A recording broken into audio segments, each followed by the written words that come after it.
have included. Is it important for a country to move ahead, or do countries do as well whether they've got walls built between different communities, or is it an important part of progress? No, it's extremely important. In fact, you build a wall, somebody will build a tunnel. You build a wall, somebody will build a tunnel, or they'll find a way of breaking your wall. That's human nature. But more important than that, I think, is that for a society to function, all the parts of it have to feel relevant. They have to feel they have a stake. If you have people who've been left out for one reason or the other, whether it's disability, whether it's caste, whether it's because they're Adivasi, whether it's because of their religion or faith or the language they speak, or the color of their skin, depending on the society you're talking about. Well, it happens in India. Absolutely. Right. When people feel left out, they have no Fair and Lovely ads are banned on NDTV. Good for We you. lose a lot of money as a result, but we will not accept that kind of racism on our channel. Yeah, it looks like I'm the only one who didn't use it. Sorry? Sorry? It looks like I'm the only one who didn't use it. Well, look, I mean, the point is that so all of these things, all of these kinds of discrimination essentially put people in a position where they feel they don't belong. They don't have a stake in the future and success of the society because they won't share in it. And that's what's wrong, because the practical purpose of pluralism is to let everyone feel involved, everyone to be a stakeholder in your society, and everyone to feel they're invested in the future of that society. Right. The moment you marginalize, alienate, push people aside, two things happen. One, you lose people who can actually build up your future. But second, you also potentially breed a viper in your bosom.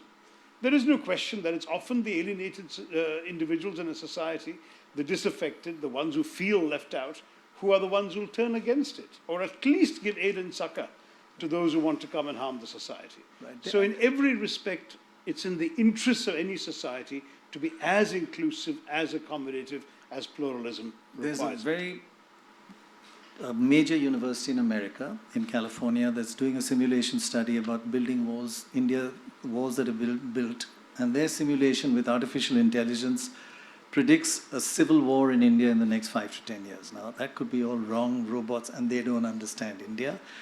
But the importance, I think, what Shashi Tharoor is saying is that it's important for progress. Take, for example, any survey around the world. What do people know about India? Two things: Mahatma Gandhi and the Taj Mahal. Taj Mahal is a huge attraction for people from around the world to come, and now it's not in our tourist handbooks anymore. It's been excluded. Now, why? Those sort of examples, do you find inclusion and not building walls crucial for India? Taj Mahal is not in the tourism. The UP government has issued a tourist handbook that doesn't mention the Taj Mahal, because, as you know, their chief minister last month or 2 months ago made a statement saying Taj Mahal is not Indian culture. They have a particularly bigoted and narrow-minded view. Now, he's becoming political. I just want to rescue us all from that. No, it is. It doesn't matter who built it, whether you like the people who built it or not. If somebody builds something beautiful, we must have an unprejudiced eye to appreciate it. When Malvika repeatedly said disabled community, I want you to know, most of the society is disabled in their own ways. Right. It's not because you lost a hand or leg you become disabled. People are disabled. They tend to disable themselves in so many ways. So, definitely, Taj Mahal is a beautiful gem in anybody's eye. You cannot exclude that from India. At the same time, I also don't believe that you must say this is the only thing in India. If you come to India, Taj Mahal is the only place to see. No, it's a very narrow way of doing things. I think that's what has been done for a long time. And it's time to change that by projecting everything else. There's so many other But definitely you can't remove a beautiful gem if like there's so many other Taj beautiful Mahal. things, we shouldn't look at who built them, just that they are Yes. beautiful right now. Especially if somebody whom you don't like built something beautiful for you, you must enjoy it even more. But I worry a bit about you saying people you don't like. Huh? Is that… No, I'm saying if you don't like somebody and they build something beautiful for you, But are you talking isn't about there a double joy? But when you say somebody you don't like, you're not talking about a community. No, Talk about I'm an not individual. I'm saying I mean, I did not know that Taj Mahal is pulled out of the tourism thing, I really did not know that.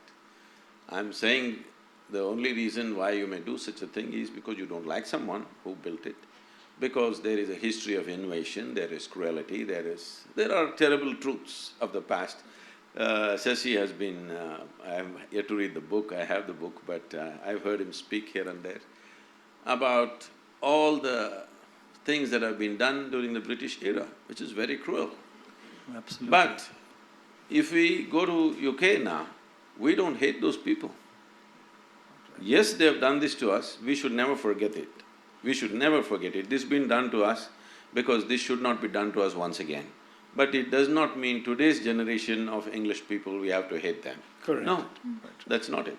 So the If same they goes… could give us the Kohinoor back, that's the least you could No, have done. that is the… that same goes for Islamic invasions. They've done terrible things to us. But we don't have to forget it, we should not forget it. But Because we also they should never… stayed and became us, Sadhguru. Huh? They stayed and became us. There were some invaders who came and looted and left. But for many of the people, such as the emperor who built the Taj Mahal, they are us. They are part of our soil, assimilated into our culture. Say, I want you to know, if there was no World War II, British also would have stayed.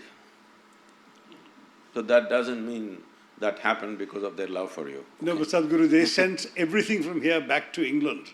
Whereas these people, even whatever they looted, they spent here. No, There no. is a difference. That is because it's another time when there were no ships. Technical were problem, isn't it? No, no. There were ships, there were ships. Transportation issues. And besides, they had a land route back home to the Fergana Valley, they didn't use it. It's not easy to go. But you say, whether they did or not, one should not hate them now and should not build walls around See, them now. because… Is that your message? See, what I'm saying is, historically, many ugly things have been done by different people. Quite right. Ugly things that have happened to us as a nation, we must remember. Ugly things we've done to ourselves also. That also is there, that's another aspect. Right. What others have done to us, we must remember, but we should not become bitter because this bitterness will destroy us. That's Why we should remember is so that we don't make the same mistakes and get into the same pit once again. That's very important for me. course. But at the same time, if today, let's say, UK spoke the same language that it spoke during the colonial era, definitely we will not accept them. Unfortunately, with certain groups of people, they're trying to speak the same language which was historically spoken way back. So this creates a whole lot of confrontation in the society.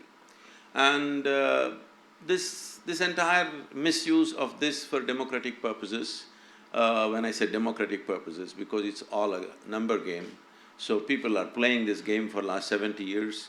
So naturally you have kind of brought this little bit of fear in others. Fear means people are seeing what's happening in Iraq and the Islamic State and stuff, what happened in Kashmir. So people think if these numbers increase, this will happen to us also, because it's happened in the past. So I feel if one thing stops, I think this entire little bit of heat going on between communities will die, that is, you don't try to change the dynamics of demographics. Just let it stay this for next 100 years, without anybody trying to increase numbers, you will see everything will level out. This is the only fear. That's why there is reaction. What religion are you? Hmm?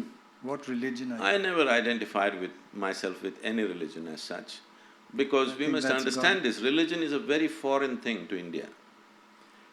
Because when you say if you have to belong to a certain religion, you have to believe something.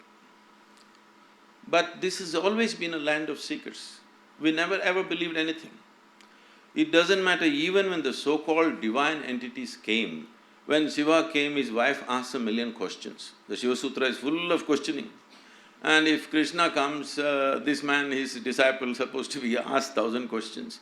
Whoever came, no entity, however divine they were considered to be, could give us a commandment. Only debate he got.